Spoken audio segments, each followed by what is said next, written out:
(2021년) 새로운 시작을 기다리고 있는 김동연 판사님, 김서윤의 톡톡쇼 인터뷰에 초대했습니다.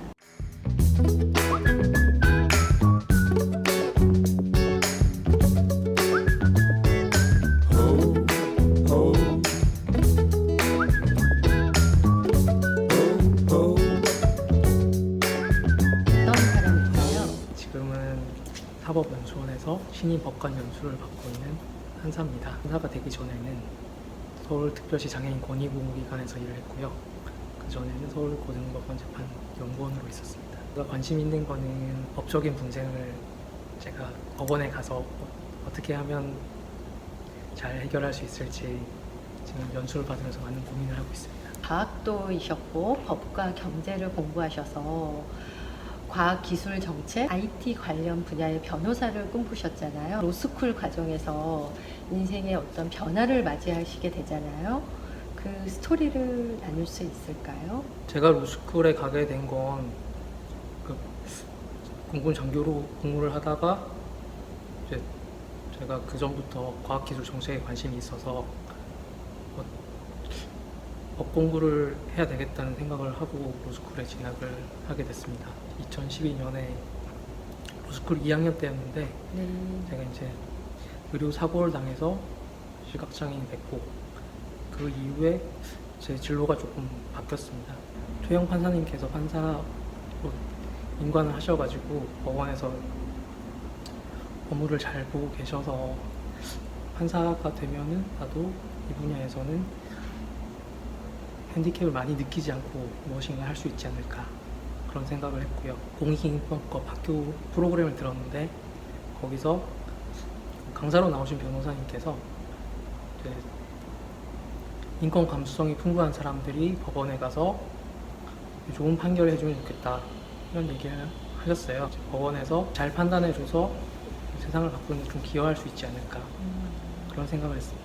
삶의 변화, 어려움을 맞닥뜨리셨는데 내가 이거를 해내는 거에 따른 거를 어떻게 생각을 전환하셔서 힘든 상황과 절망의 상황을 이겨내시고 끝까지 로스쿨을 마칠 수 있었는지 궁금합니다. 사고 당시에는 이제 다들 비슷하시겠지만 인생이 끝났구나 뭐 이런 생각을 했죠. 공부를 이어갈 수 있도록 이제 주변에서 많이 격려와 응원을 해주시고 또 저도 굉장히 현실적인 사람이라서 변호사를 하는 게 그 상황에서 제가 할 수 있는 최선의 방법이었어요. 거기서 멈추게 되면은 그 다음에 제 인생이 굉장히 불투명해지지만 희망이 있었기 때문에 이제 학업을 계속 이어나갈 수 있었죠. 법이라는 건 굉장히 광범위하고 깊이 있는 공부잖아요. 단지 네. 청력에 의해서만 공부를 한다는 게 굉장히 쉽지 않는 길이고 어려운 길인데 그걸 어떻게 극복을 하셨고 들으면서 공부하는 것 자체보다는 이제 공부할 책을 구하는 게 더 힘들었어요. 그러니까 시각장애인이 공부를 하려면 보통은 이제 점자책을 생각을 하시는데 스크린 리더 프로그램이라고 하는데 화면에 나오는 걸 그대로 읽어주니까 좀 한글이나 워드 파일 같은 걸 구할 수 있으면 그걸 바로 읽으면서 공부를 할 수가 있는 거죠. 근데 이게 또 저작권 문제가 걸리고 해서 이제 파일을 구하기가 좀 쉽지 않고 국립장애인 도서관이나 다른 복지관 같은 데서 제작해주는 서비스들을 이용을 하려고 해도 그거를 제작하는데 시간이 굉장히 오래 걸려요. 내가 필요한 책 같은 거를 이제 구입을 해서 그걸 다 파일화를 시켜주는 걸 많은 분들께서 도와주셨죠. 그래서 저 같은 경우에는 그래도 비교적 다른 시각장애인들에 비하면 좀 공부를 할 여건이 됐다고 생각을 해요. 눈으로 보면서 공부를 하던 사람이 귀로만 들으면서 공부를 하는 건 쉽지가 않죠. 이제 뭐 밑줄을 그을 수도 없고 어떻게 뭐 정리를 하기도 좀 어렵고 해서 그냥 계속 들었고요. 어려운 공부를 하는 과정에서 보람된 그래도 어떤 그런 부분이 있지 않았을까요? 소소한 기쁨들이 있었어요. 예를 들어서 제가 보행 연습을 해가지고 처음에 이제 그냥 길에 나가서 직진하는 것부터 연습을 하는데 혼자서 버스 타고 지하철 타고 어딘가에 갔다가 한 바퀴 돌아서 들어오는 이런 과정 자체가 되게 성취감을 느끼게 하더라고요. 안 될 것 같았는데 네, 트라이를 해보니까 되니까 네, 네, 어린아이처럼 나도 해냈구나. 네, 그런 느낌이 들었어요. 그럴 때 굉장히 보람된 느낌이 들었다는 거네요. 네. 장애인 인권센터의 변호사로 현장에서 체감을 하면서 사회약자, 법적인 소통이나 공감 이런 시스템이 어떻게 느끼셨나요? 그러니까 제가 장애인 권익보호기관에서 일을 하면서 사실 저희도 이제 변호사가 있지만 저희 변호사들이 해줄 수 있는 게 또 한계가 있고요.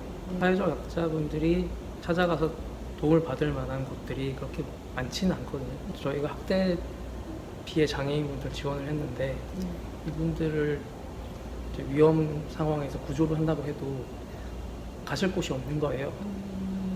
그러니까 구조를 했으면 어딘가에 이제 좀 안전하고 그분들이 좀 회복을 하실 수 있는 공간으로 보내드려야 되는데 그런 데 대한 예산이라든지 인력이라든지 시설이라든지 굉장히 열악해서 저희가 분리가 필요한 상황이라고 하면 여기저기 수소문을 해야 되고 이제 그럼에도 불구하고 이제 가실 곳이 없으면은 이제 분리를 좀 연기한다던가 뭐 이런 경우들이 발생을 해서 그런 부분 굉장히 아쉬웠어요.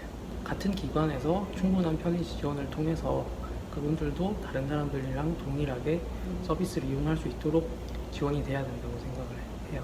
더 많이 듣고 더 많이 보고 소외된 인권을 지키는 게 목표시라고 하셨는데 네. 그러면 어떤 이제 계획으로 그렇게 만들어 가실 생각이신지. 법관은 일단 뭐 자기가 해당돼 있는 사건을 열심히 읽고 당사자 얘기를 듣고 이제 헌법과 법률에 따라서 판단하는 게 이제 주 역할이고요. 그 역할에 충실하면 그게 결국은 그 소외된 사람들의 인권까지 다 지켜줄 수 있는 게 아닌가라고 생각하고 있습니다. 가능하면 제가 판단했을 때 그 당사자분들이 억울함이 없도록 좀 꼼꼼하게 살펴보고 재판을 하고 싶습니다. 통하는 재판, 공정한 재판을 목표로 가지고 계시는데 이렇게 목표를 가지신 이유가 있을까요? 다른 판사님들도 다 비슷하게 생각하실 것 같아요. 이런 이유로 이렇게 판단했다. 이런 내용을 충분히 설명을 해드려야 설득력 있는 그쵸. 말씀이신 것 같아요. 네. 그래서 소통은 굉장히 중요한 요소라고 생각하고요. 네. 공정한 재판은 그 결론에 있어서도 보편적 정의와 형평에 맞아야 될 것이고, 그리고 그 절차에 있어서도 이제 그 법관이 뭐 예단을 가지고 재판을 한다거나 한쪽 당사자에게 일방적으로 유리하게 절차를 이끌어 간다면은 그 재판 외관에 있어서도 굉장히 좀 받아들이기가 어려우실 것 같아요. 그래서 네. 당연히 공정한 재판을 하려고 노력을 해야겠죠. 변호사님을 하시다가 판사님으로 뭐 전환을 하시게 된 계기가 있으신가요? 그 장애인 권익보호 기관을 선택을 했던 것은 제가 본 세계가 굉장히 좁았어요. 네. 그래서 제가 보지 못한 세상을 좀 더 알고 그 다음에 법관이 되어야 되겠다는 생각을 했어요. 학대받은 장애인분들은 우리 사회에서 제일 약자라고 볼 수도 있을 텐데 네. 그런 부분까지 이제 제가 한번 다 경험을 해보고 법관이 되면 아무래도 그런 경험을 하지 못한 경우보다 좀 더 그런 분들의 사정까지 좀 더 공감하면서 재판을 할 수 있지 않을까 그런 생각을 했어요. 앞으로 이제 판사님으로 어떤 설렘과 기대가 있으실까요? 이제 법관이 되면 내가 판단을 하는 주체가 되는 거라서 네. 굉장히 어깨가 무겁다는 생각을 하면서도 내가 가진 권한을 잘 써서 네. 내 사건의 당사자분들한테 정의를 찾아 드릴 수 있다면 그게 네. 굉장히 또 좋지 않을까 그렇게 네. 생각하고 있습니다. 판사님이 됨으로 인해서 공정한 재판 네, 소통하는 재판을 하실 수 있으실 것 같다는 생각이 네. 드네요. 네, 그럼 이렇게 어려운 상황을 이제 겪으면서 판사님까지 오셨는데 그 과정 속에서 가장 귀한 선물, 제가 스토리를 보다 보니까 어머니가 아닐까라는 생각을 해봅니다. 맞을까요? 아, 어머니 굉장히 고생 많이 하시고 네. 감사하죠. 네. 사실 제가 그런 표현을 잘 못하는 네, 스타일인데 오늘 이 인터뷰를 통해서 어머니 메시지를 간단하게 좀 남겨주시면 어떨까요? 어머니 고맙습니다. 사랑합니다. 네, 저는 고맙습니다, 사랑합니다, 감사합니다가 가장 좋은 네. 말인 것 같아요. 제가 여기까지 올 수 있었던 네, 것은 네, 저를 도와주신 많은 분들의 덕택이라고 생각합니다. 앞으로 다른 분들한테 제가 받은 것만큼 도움을 드릴 수 있도록 이렇게 노력하겠습니다. 감사합니다. 코로나로 비대면 속에서 법 또한 어떤 변화가 있고 이런 사회 변화 속에서 김동연 판사님만의 생각이 있으실까요? 지금 연수는 온라인으로 받고 있고요. 네, 재판도 준비 절차라든지 이런 것들은 온라인으로 진행을 하고 있는 것으로 알고 있어요. 아마 이제 뭐 준비 절차뿐만 아니라 변론 기일도 나중에는 이제 온라인으로 다 할 수 있을 것 같고요. 시스템들이 갖추어지면 뭐 충분히 온라인으로도 재판을 할 수 있지 않을까. 화상 재판이 되는 건가요? 네, 그렇게 할 수 있지 않을까 하는 생각이 들고요. 김동연 판사님 같은 훌륭한 판사님을 꿈꾸는 뭐 꿈나무가 됐든 아니면 모든 아이들이 이렇게 어려움을 극복해서 나처럼 될 수 있다, 할 수 있다 이렇게 길을 가는 데 있어서 어떤 멘토 같은 메시지가 있을까요? 전에 저도 이제 행정고시 1차만 한 5번 붙고 2차에서 계속 안 됐는데 네, 그러니까 그런 어려운 점들이 있었어요. 네. 그렇지만 이제 계속 포기하지 않고 네. 절망하지 않고 여기까지 오셨나요? 아니 절망도 많이 했는데 네. 그러니까 결국 이제 끝까지 놓지 않는 게 중요한 것 같아요. 네. 달성할 수 있는 소소한 목표들을 하나씩 달성을 하면 네. 자신감이 생기거든요. 자신감을 채워 나가면서 네. 그러니까 최종의 목표까지 가실 수 있을 거라고 생각하거든요. 그래서 그러려면 엄청난 장기적인 마라톤을 해야 된다는 말씀이신 것 같은데요.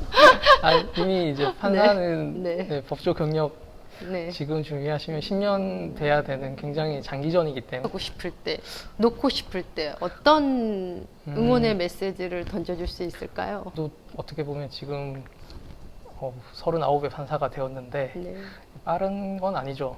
그러니까 저도 어. 많이 돌아왔고 네. 그러니까 돌아온다고 해서 내 인생이 잘못된 건 아니니까 네. 그러니까 힘들 땐 좀 쉬고 네. 이게 아니다 싶으면 다른 걸로 바꾸셔도 된다고 생각해요. 하나씩 해 나가는 게 저는 되게 중요하다고 생각해요. 하나씩 하나씩 하다 보면 자신감이 생기고 결과가 생긴다는 말씀이신 네. 건가요? 네. 그래서 그러면 김동연 판사님처럼 이런 훌륭한 판사님이 될 수 있는 건가요? 그거는 네. 아, 아니 뭔가 비밀이 있으신 것 같아요. 사실 비밀은 네. 없고요. 되게 운이 좋았다고 생각해요. 그리고 그래도 김동연 판사님 자신이 해내신 거잖아요. 주변의 도움도 정말 소중하고 귀한 거지만 자신이 놓았다면, 자신이 하지 않았다면 결과를 이루지 못했을 텐데. 네, 그거는 굉장히 당연한 일이긴 한데요. 네. 그러니까 노력을 한다고 해도 이제 네. 운이 따라주지 않으면은 사실 네. 잘 안 되는 경우들이 있잖아요. 네, 네, 근데 네.